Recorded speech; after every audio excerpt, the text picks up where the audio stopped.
Come on, let me hear you say it just once. Come on. You're insane. No! That. No, the other thing.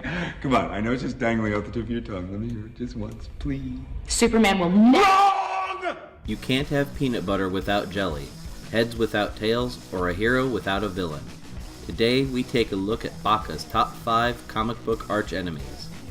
For this list, we will be excluding pairs of heroes and villains that may disagree, but would still prefer to discuss their differences. Sorry, Professor X and Magneto. Instead, we will be looking at heroes and villains who are so fundamentally different that they would tear each other's throats out if given the chance. Enough! You are all of you beneath me. I am a god, you dull creature, and I will not be bullied by that.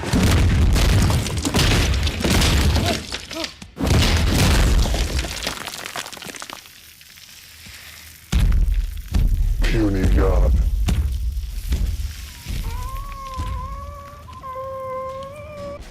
Number 5.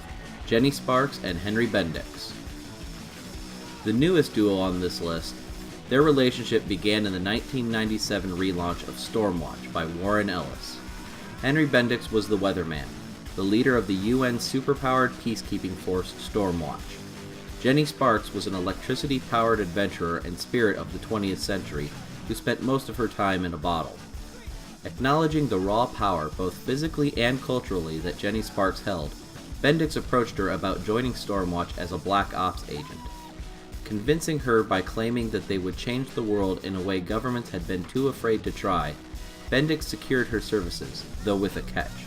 Sparks promised that if Bendix ever lost his nerve, she would kill him.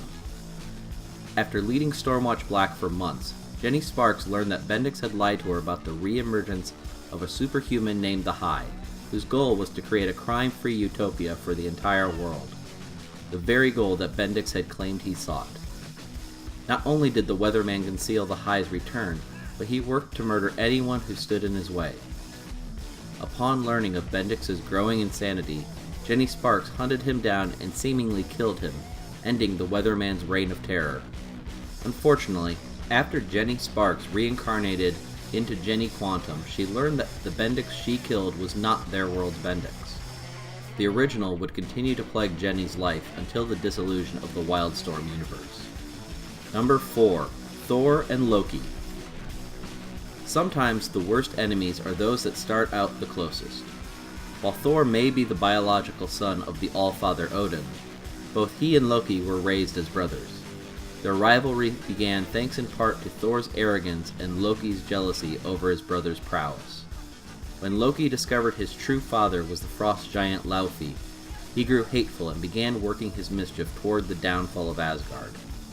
When Thor ventured to Midgard, Loki followed him, looking to find a way to ruin his brother.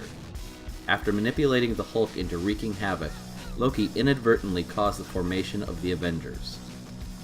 Both Loki and Thor have fought countless times over the years, but their worst confrontation may have come about thanks to a prophecy that Loki would bring about Ragnarok, the Norse version of the apocalypse. After causing the deaths of the majority of Asgard, Loki was finally defeated when Thor decapitated him and hung his head from his belt. Loki would later be reborn in a female body and trick his brother into resurrecting the rest of Asgard. Eventually, Loki would repent of his evil ways after orchestrating an attack on Asgard with the help of Norman Osborn. When the Sentry's evil persona the Void threatened to destroy both the major villains and heroes, Loki attempted to empower the Avengers and was killed by the Void in the process. His last words were to apologize to his brother. In recent times, Loki has returned as a teenage boy and has taken a turn at being a hero. But it's only a matter of time before he goes back to his villainous ways. Number 3. Captain America and the Red Skull. The symbol of the American dream versus the symbol of the Nazi regime. This rivalry began way back in 1941 in Captain America number 7. While the Red Skull was originally introduced in issue number 1, that villain was actually a thief named George Maxson. Johann Schmidt, the Red Skull who has endured for over 70 years, was introduced in issue 7.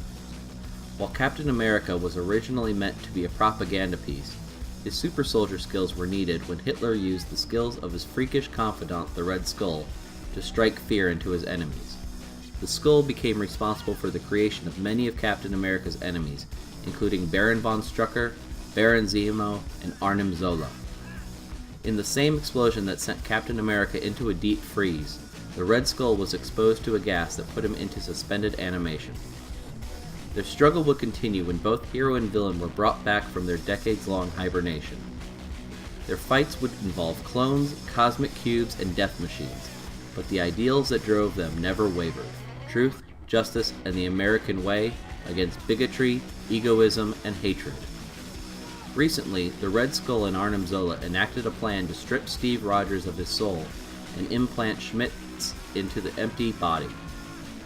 The plan seemed to work, but the resolve of Captain America allowed him to return to his body and apparently destroy the Red Skull.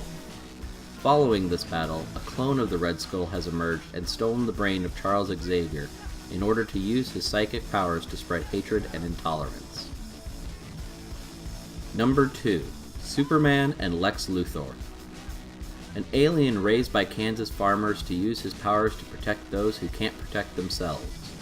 A mad scientist turned businessman turned president of the United States who uses the disguise of xenophobia to further his own designs. The difference between these two men is pretty clear.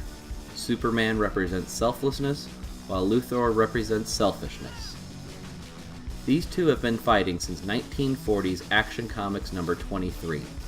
To the public eye, Lex Luthor presents the case that the American people, and to some extent the people of the entire world, cannot trust an alien with powers that could literally destroy the planet. In reality, Luthor uses this fear to gain power for himself. Superman's transparency is the most alien thing to Luthor, as he believes humans are essentially a selfish species. Throughout the years, Lex Luthor has used inventions created by both himself and his minions to try and destroy the Man of Steel. It wasn't until the discovery of kryptonite, the radiated pieces of Superman's homeworld, that Luthor ever truly stood a chance. He has come close to ultimately defeating Superman hundreds of times, but each time the Man of Tomorrow has found a way to overcome seemingly impossible odds. Luthor's greatest success against Superman came when he found a way to be elected president, forcing his enemy to follow his orders or face charges of treason. Even with this hurdle, Superman, with the help of Batman, uncovered crimes against humanity that Luthor was perpetrating against the American people. He was forced out of office and publicly defeated in battle. Number 1. Batman and the Joker. Both use fear to get what they want, but only one uses it for pure mayhem. Batman and the Joker have often been compared to two sides of the same coin, with the only real difference being the end results. The Joker is unabashedly insane, while Batman's sanity balances on a razor's edge.